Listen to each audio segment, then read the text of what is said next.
Yo, can't will. And I had some concerns, and I thought, what better time than to address them than right now? So here we go. Yo. Hey. Check me out. Hey. Let's have a conversation about the world and the way things are now. Come chop it up with me. But just let's take it. What's up, T-Timers, and welcome to another episode of The T For Real with your boy, Marcus J. Cook.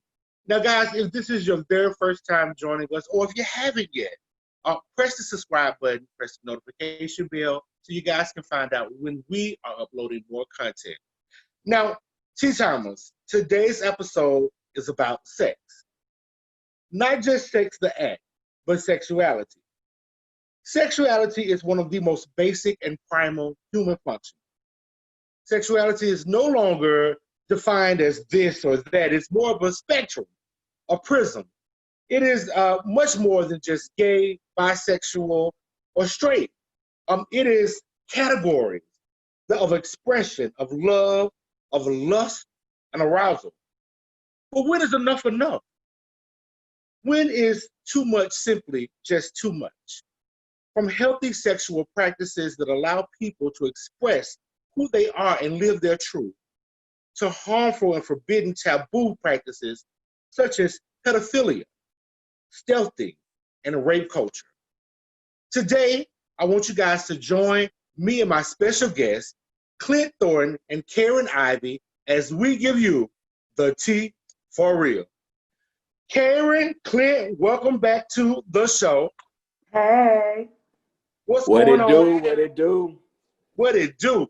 So we had such a great time, T-Timers, on our last week that I had to invite Karen and Clint back to finish our conversation because for some reason Karen's comments about WAP and then our topics today just really went hand in hand.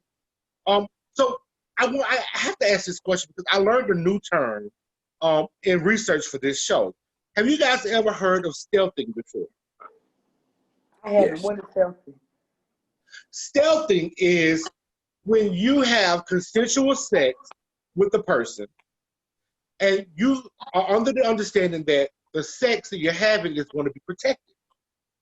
Unbeknownst to you, the person who is giving takes off the condom and has intercourse with you.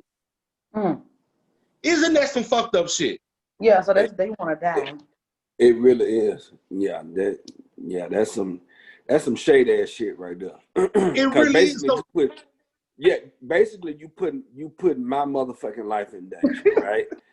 So you're Right, supposed to right. be yeah. We got a mutual understanding or an agreement that we're gonna be safe, right? And so That's you right. pull the covers off and you basically put me in the line of fire. That's Yep. right. That shit ain't what's up. You know what I'm saying? That's Yeah, not. that shit fire. It's saying, Man, forget what you said, forget what we discussed. I'm going to do what I want to do.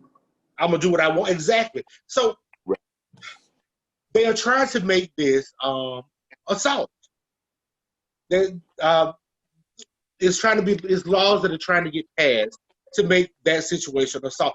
There are Facebook pages dedicated to stealthing. That's how much of a problem this is.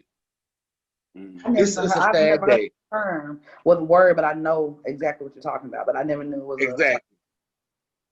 It's some fucked up shit. But Yeah. listen, we got some topics today. I want to hop right into it. The first one, Karen brought this subject to my attention. There's a Netflix movie coming out called Cuties. Now, Cuties is originally a French film that won the jury award at this year's Sundance Film Festival. Now, Netflix is adapting this movie to its streaming services, and in the streaming services, in the package for the Netflix movie, the girls look nothing like they look on the cover of the French film. They are in booty shorts, in halter tops, with eyeshadow, high ponytails, dance attire.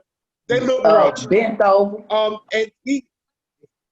And even in the description of the Netflix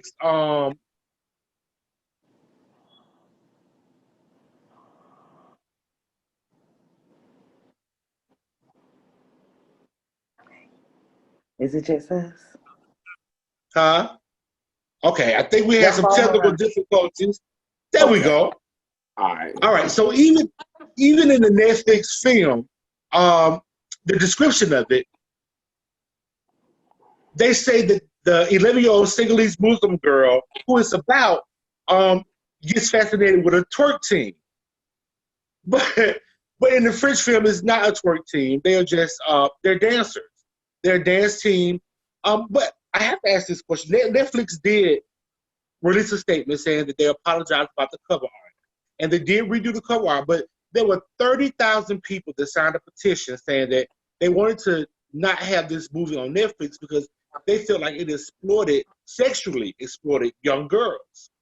Netflix is still going to release the movie on September 9th. But Karen, I want to ask, because you did bring this to my attention, this movie, do you think it's sexualizing young girls, or is it telling the age-old tale of coming into growing up and knowing about the world? I think that it's a bit of both, just because of the times that we're living in. You know, prime example, WAP and just social media and what they, you know, have started portraying American life as. You know what I'm saying? Makeup, sexuality, shake your ass, you fine. You know what I'm saying? Y'all know the vibes. So, you know what I'm saying? We all know the vibes. It's 2020.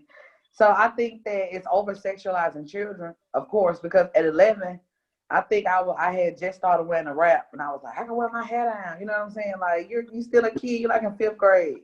So it's like, of course, as we all were 11, that we knew about sex for a little bit. We knew that we liked who we liked, but just for it to be over-sexualized, grown as young people, as young kids and stuff like that, I don't approve of it. I don't really like it, but to each his own. I wouldn't judge a parent if they had their kids on a twerk team, but I don't want my daughter on a twerk team because it's pedophiles in the world.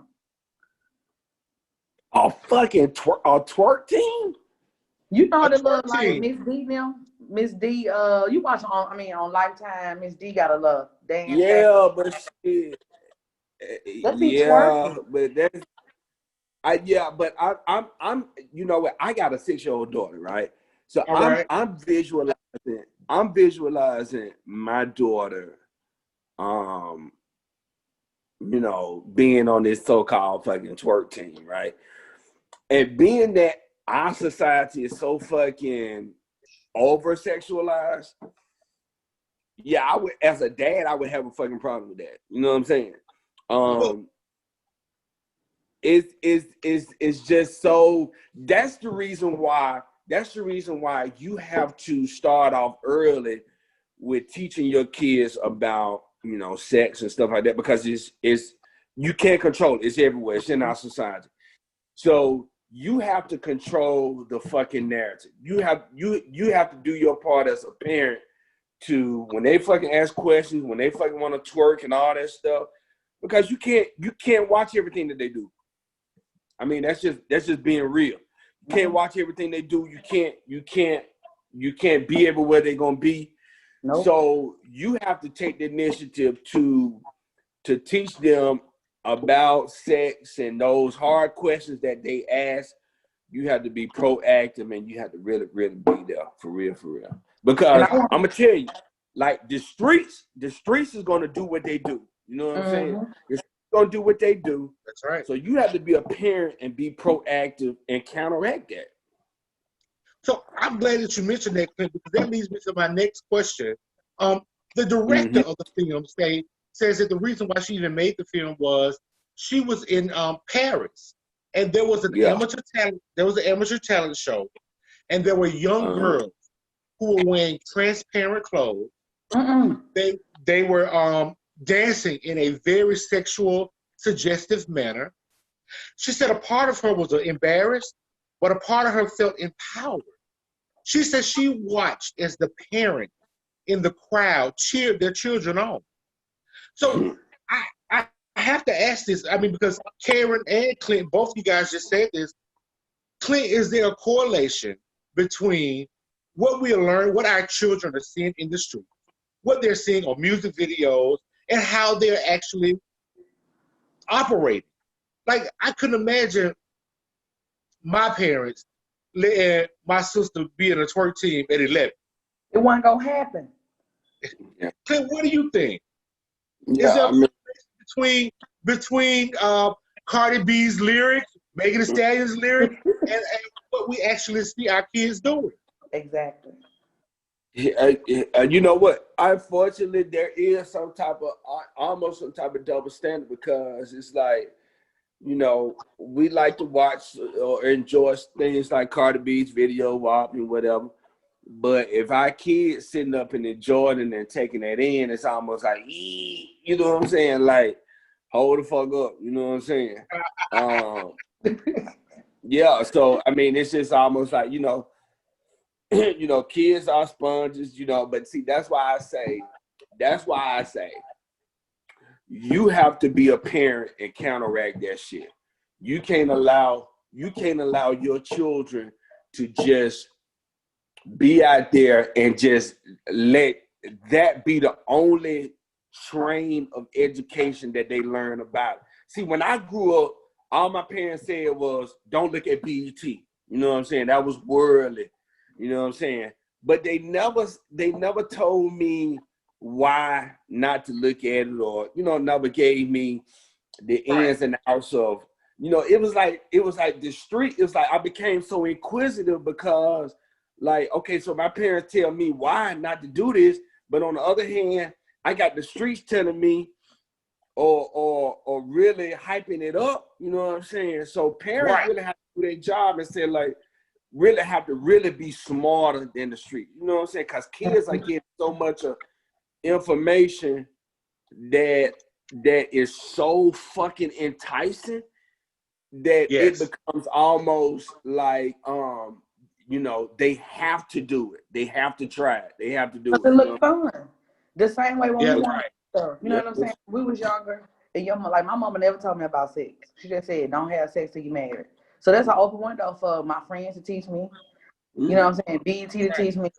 HBO Real Sex. Y'all remember Real Sex? It taught me. Yes. Y'all remember that show?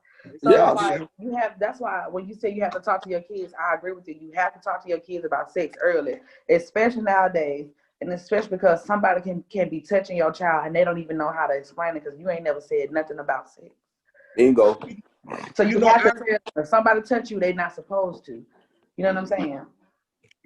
I was talking to my boss the other day, and she was saying how some parents try to protect their child's innocence. And I think my mom may have did that to try to protect my innocence, but protecting my innocence is not preparing me for the world. Mm-hmm. Like, be straight up with me. Tell me what I need to expect. I really wish that it was like that. Like, we had a relationship where you tell me, prepare me for what's to come. Don't shield me, because shielding me is just going to make me unprepared, and it's going to allow me to fall into bad habits. Right. I want to ask both of you guys, and Clint, you first, since you are a father. What is a good age, appropriate age, to start talking to your child about sex? Man, you know what? I pondered on that question because I don't think there is a textbook definition as to what age. You know, my daughter's 6 right now, right? So she is starting to, you know, come into her own light as to saying things like, you know, boys not supposed to wear this, or girls not supposed to wear that. And so I always like pondered, like, Lord, when am I supposed to have this conversation with my daughter about, because I don't want her growing up thinking that, you know, sexuality is wrong, or a certain type of sexuality is wrong. That's right. But I want her to be open-minded about sexuality and accepting people about, you know, where they are and things like that. And so I don't really think that there's an age. As soon as they started asking those tough questions, you have to be, as a parent, you have to be proactive and have those talks with your kid, because I promise you this, right? The streets are not going to have any mercy, right? They're going to give it. They're going to give it to them raw and uncut. They don't give a damn, right? They don't give a damn that you're so wholesome or that you sheltered your child. They don't care. You know what I'm saying? So they're going to give it to them. They're going to give it to them raw and uncut. So no, there's no age. If they start asking at 7 years old, 8 years old, tell them. That's right. Tell them. Yeah. Karen, what do you say? I agree with Clint. You can't say, oh, it's at the age of 12, adolescents. No. I think that you introduce them to the conversation whenever they ask you. You know how kids are. Whenever they may question, like, boys have this and girls have that. You know what I'm saying? You know how kids are. Yeah, boys have, you just introduce that. And then when they get to an age where they ready to have sex, you have to be telling them about what's going to happen. That's why my sister, I always admired her as a parent, because she told her kids about sex. Whenever they answered, she told them raw and uncut. You know what I'm saying? Like, and her kids know about a lot of things, and they know about sex, and they know how to make the right and wrong decisions about sex. You know what I'm saying? So I feel like you talk to them whenever they're ready. Mm-hmm. Amen. Well, guys, from the small screen to the big screen, art imitates life. People long to see a representation of themselves in cinema. Many actors who identify as heterosexual look at playing gay characters as a challenge. But some audiences say that people just look suspect, straight people who play gay characters just often look suspect. But as always, there's a double standard. Jake Gyllenhaal, Heath Ledger, Tom Hanks, Sean Penn, and Leonardo DiCaprio are amongst many white actors who have played gay roles in movies, and they were not subjected to that type of standard. However, when black people do it, black actors such as Forrest Whitaker, Will Smith, Jason Edward, and now P-Valley's J. Alphonse Nicholson, whom all have played gay characters, have been side-eyed by the black community. Let me ask this question, Clint. Is there a double standard when it comes down to white actors and black actors and playing gay roles? Yeah. I mean, yeah, because those actors that you named, the white actors that you named, you didn't even think twice. And, right. And our black actors go through so much as it is of trying to find a damn job in Hollywood. Jesus. And then our people criticize them on roles, and I think it segues into of being homophobic.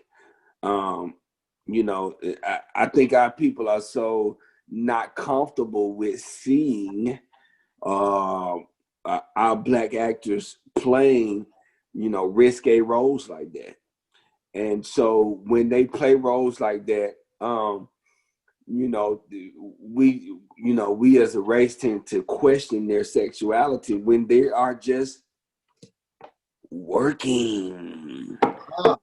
There's you know what I'm saying? They just at work. They playing the part well. So you got to give it to them. That's a great actor.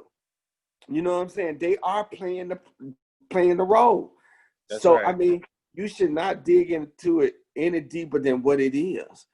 They're just being actors. You know what I'm saying? So I just think it's tough on black actors to kind of face the black community, because I think the black community as a whole is still homophobic, and it's just still hard for them to accept actors playing a role like that. Karen, what do you think? Is there a double standard? Just tell your opinion. Okay. I don't look at Will Smith as if he's gay. I don't look at Forrest Whitaker as if he's gay. I don't look at Leonardo, all the white people you name. Leonardo, I can't really remember everyone. I didn't know. I thought that the dude in P Valley was gay because he was slopping that nigga down. I said, "Damn, I don't want him to be my man. Come back home. I'm gonna look at your ass sideways." But why?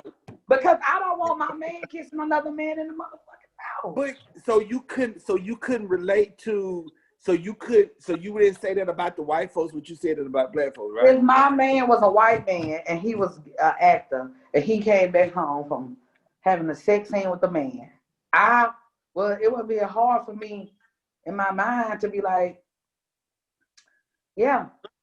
So you don't just say. Right now, I don't. So you don't just say that. Oh, he's a good actor.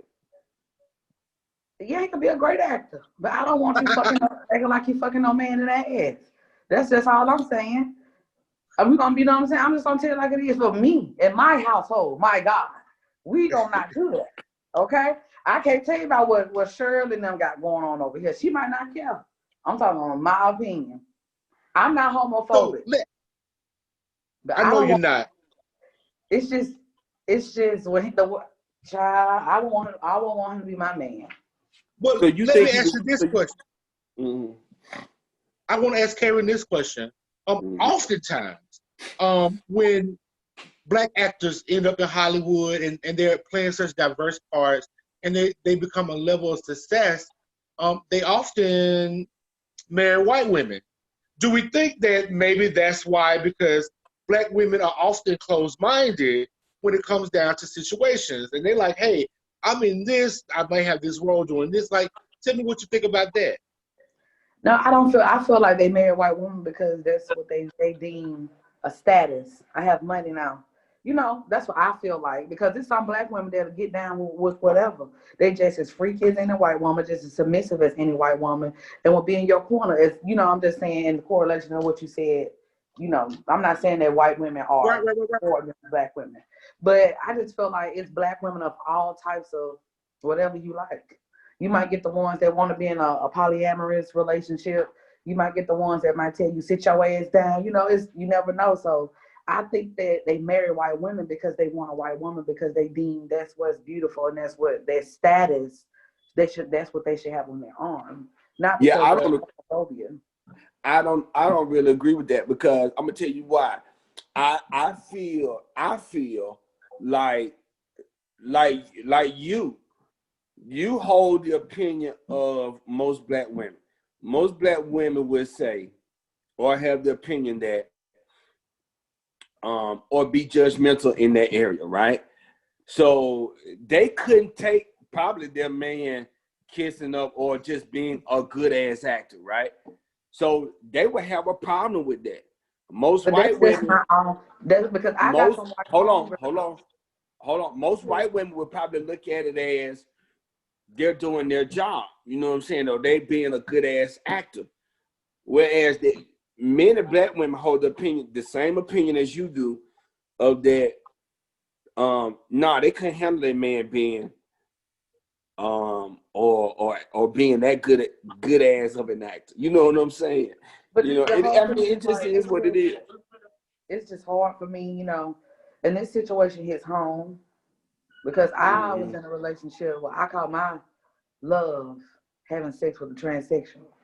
So, you know what I'm saying? Like, so this whole situation hits home for me, and I have been in all of that. You know what I'm saying? So, yeah. You know what I'm saying? Like, that's for another show, honey, but I got some teeth. That's some teeth right there. Yeah, I'm just saying, but you know, it's just difficult for me to look. I guess that may be because of what I experienced. Right. You know what I'm saying? So that's a whole. That's why I say it's my opinion. Like, what's Lil Memphis' wife might be like, "Hey, baby, go get that money. Come here. So I'm gonna slide you down. Now you get offset." You know, I don't know. Oh, Lil Murder, gotcha. Okay, I was a Lil Memphis. Lil Murder, gotcha. Lil Murder, whatever his name, Memphis Murder. Somebody, honey. So, you guys, do we acknowledge that homophobia exists in the Black community? I mean, even in the white community. I'm sure in some communities, in all communities, homophobia exists. But it seems to be prevalent in the Black community. Do we know why? Homophobia? Yeah, why does it exist in the Black community? Or any Because period? for me, I think it's because it's still kind of like taboo. You know what I'm saying? It's like, of course, 2020, everybody like, wear my flag, whatever I'm gonna do, whatever I'm gonna do. But it's still some people that look at it like you don't have to throw it out at every chance. You know what I'm saying? Like you don't have to, if you are comfortable and it's normal to be who you're gonna be. Why do we have to always push the narrative that I'm gay? You know what I'm saying? Like, if it's just as normal to be gay, straight is to be gay. Why do you always have to push the narrative that I'm gay? Pro gay pride. You know what I'm saying? Like, I just don't. If it's Are we as talking normal, about like? Are we talking about those guys that are a little extra? Everything is extra. Black Really? Lives Matter. I'm just saying, like, everything. Black Lives Matter has become a whole bunch of other shit. I don't even know what's going on no more. You know what I'm saying? It's like, it's just a lot, and it's just a lot. I remember watching this movie called Beauty Shop, I think, with Queen Latifah, and there was a gay guy. I remember saying, "Well, dang, all of these women here, and it's called Beauty Shop, and nobody's gay." And I thought it was odd. And then a street vendor came up selling purses, and it was a gay guy. And I said, oh, "Okay, here we go." And the first thing that he did was do a death drop in the middle of the goddamn street. And I was like, "This is not proper representation. Like, why the fuck is he doing a death drop in the middle of the street?" And that's like, what's being portrayed all over. Look at Saucy Santana. That's why people are homophobic, because they make a mockery. Them boy like a buffoon out here. You know what I'm saying? I have a plethora of friends. I'm talking about from trans to stud to whatever. And I have a lot of my male friends walk around in a polo and some jeans, and we go get lunch, and it be like normal. And they're like, "Oh my God, acting all extra." So I feel like if they make a mockery of it, that's just not what homosexuality is. Like walking around wanting to be with a full beard and a dress on. That's retarded to me sometimes. Go ahead, Clint. So I'm having a whole issue with this whole conversation, right? So Karen, do you want homosexuals to be out in the open, or do you want them to be? I want them to do whatever they want to do. I'm just saying, if you ask me about why do I feel that majority of America is homophobic, I feel like those are the reasons. I don't care about what nobody does, but I know what you're gonna ask. Do I want them to submit? No, I'm just saying, if you say that to be gay is as normal as to be straight, why is it so flamboyant? If it's just so you have a problem with homosexuals being flamboyant. It's annoying. It is annoying. It's shit. It's just like if you be around a girl that's too fucking gay, like Sukahana. She's fucking annoying. Like, okay, Sukahana, what's her name? Suki? The little hood girl she was on a WAP video. She's really, just look her up. She's really, really ghetto. She's really sexual, and it's annoying. Like, she's always on 15. Like, relax. Okay, great. You know what I'm saying? Clint. Why do you think homophobia exists in the Black community? I think various reasons, right? I think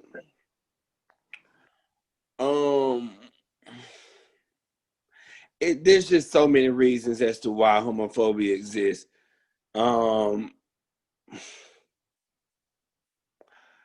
Is it toxic masculinity? Is it the fact that we teach boys certain things and girls certain things? Well, I think it goes into, like Karen brought up, like she's comfortable. It sounds like heterosexuals are comfortable with you being gay, but just as long as you're not out in the open or wearing a T-shirt that's saying "I'm gay." That's nothing what I said. No, but I'm saying, but that's the way you're perpetuating. Right? I said it's annoying. When I was younger, my best friend was annoyingly gay. Like he would just do the most, get into arguments with people if they don't do. It's like, listen, baby, I can't go if the whole world was gay and I just had to just walk around just doing the most, being straight. It'll be annoying. It's like, relax. Okay, you're straight. Relax. Okay, so get this right. So okay, so in the same breath, you don't really care for the loud, openly homosexuals, but in the same tone, you would have a problem with DL men that hide their sexuality, and I have a problem. That's two totally different things. Well, I'm just saying. Well, a person that's could be how. DL. You know what DL is? But I'm just saying that's how you perpetuate homophobia in the Black community, because there are so many men that are DL in marriages, in relationships, that will not come out, all because of how what you just perpetuated. That's not what I perpetuate. But I'm just saying, most heterosexual Black people will say that they have a problem with a flaming homosexual, but in the same breath, they'll say, I hate DL men. I hate men that get married and hide who they are. And I'm like, well, you can have it both ways. Let me tell you something. I've never said I had a problem with a person being flamboyant. I said it's fucking annoying. The same way if I be around somebody who's excessively ghetto, excessively bougie, excessively whatever you are. Okay, great. Relax. That's how I feel. Now, DL men, that's a whole nother subject. Because you lying to people. You're not even giving this woman the option to suck your shitty dick. And now you want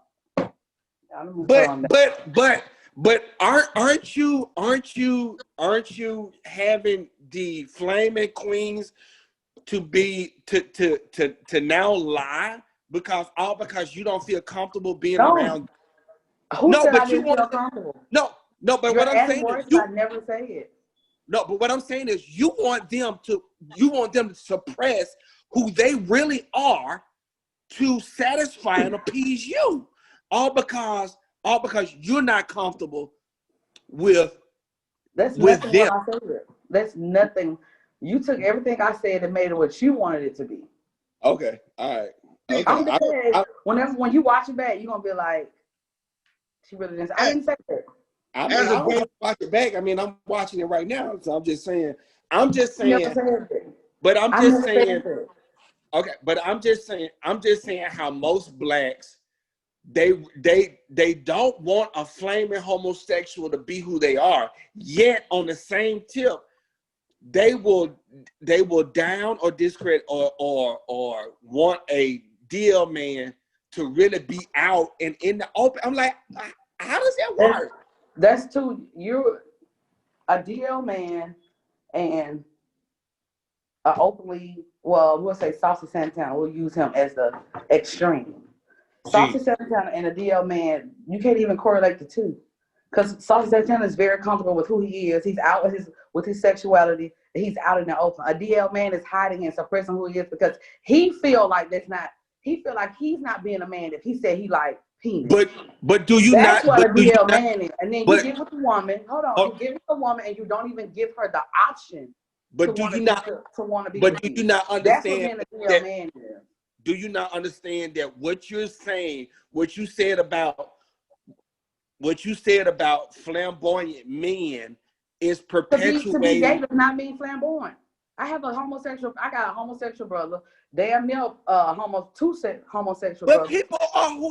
People are who they are. But I'm not a flamboyant guy. I'm confused about where you're going with. But I'm just saying. Pepple, I said Pepple. Marcus, what do you think? What do you think that I'm saying? Do you think that I'm saying the same thing that Clint said I'm saying? No, I think you said what I'm saying. As a gay man, I don't want to be around nobody that's like Miss Girl, Miss Thing, Miss Honey, Miss Bitch. I don't want to be around that. Exactly. That's annoying as fuck. But that is a certain type of hate, right? You cannot control. I'm not hating people. I I don't hate those people. I just don't want to be around those people. But It's I'm just saying. But it's the same thing like Karen said. If I had a friend that was extra ghetto, I got a friend who was extra ghetto. I don't hang around her when I don't want to be, when I'm not in the mood for ghetto shit. When you don't feel like being on. You know Exactly. what I'm saying? I got a friend who is kind of bougie. When I don't feel like eating cheese and wine, I limit the time I'm around her.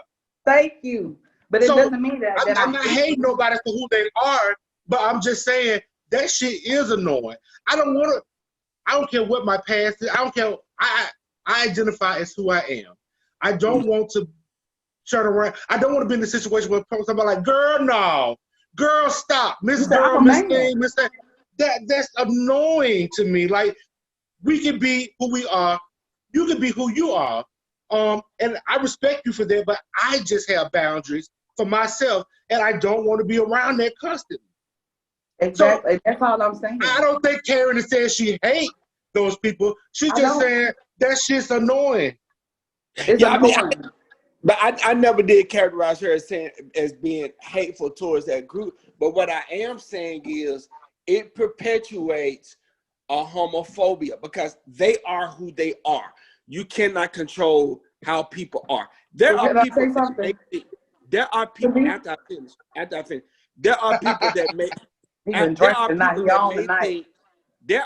that may think that I may be too much.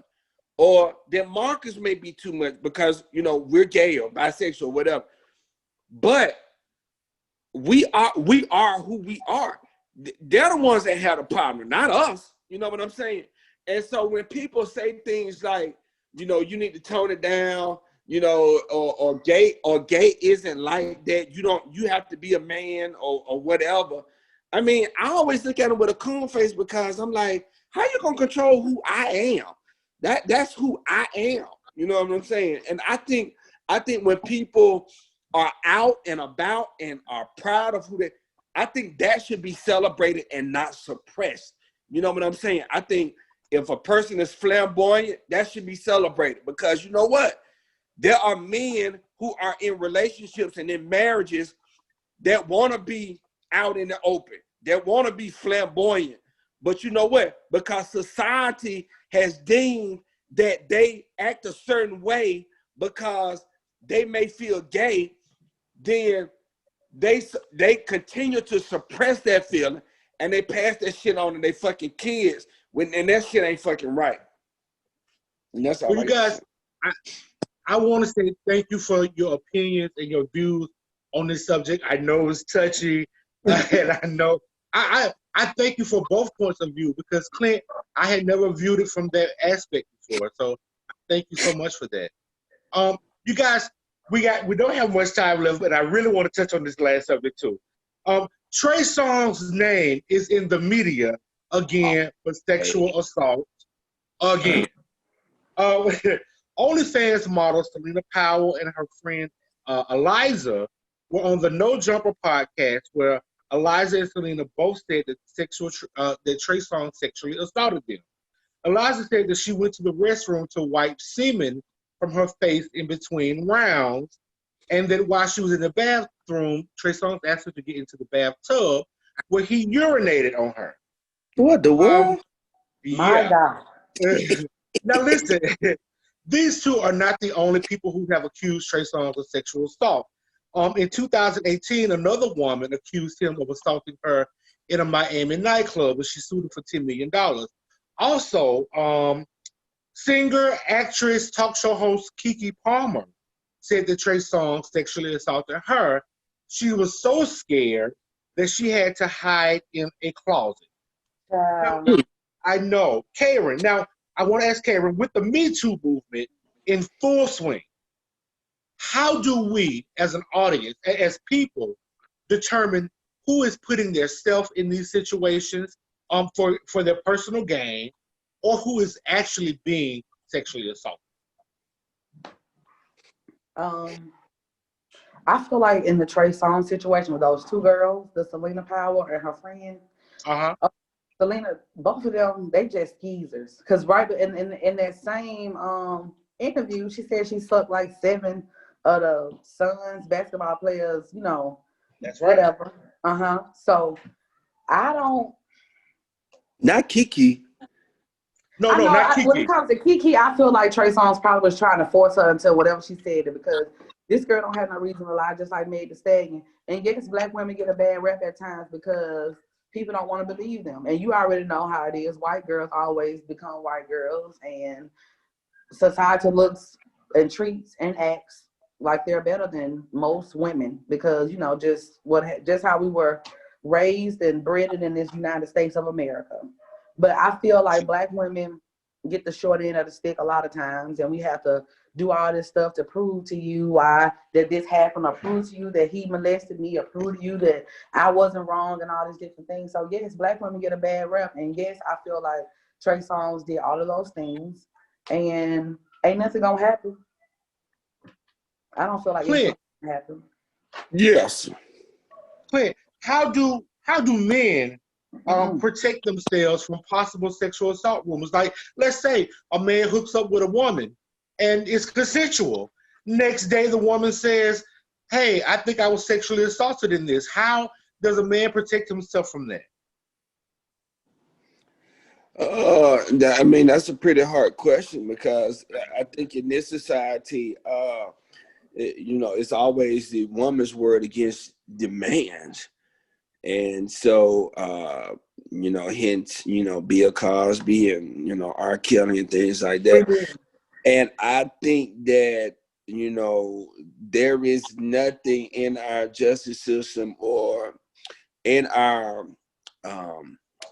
you know, judicial system, you know, if you will, that protects the man if he's a sexual assaulter. So I think it's like a double-edged sword.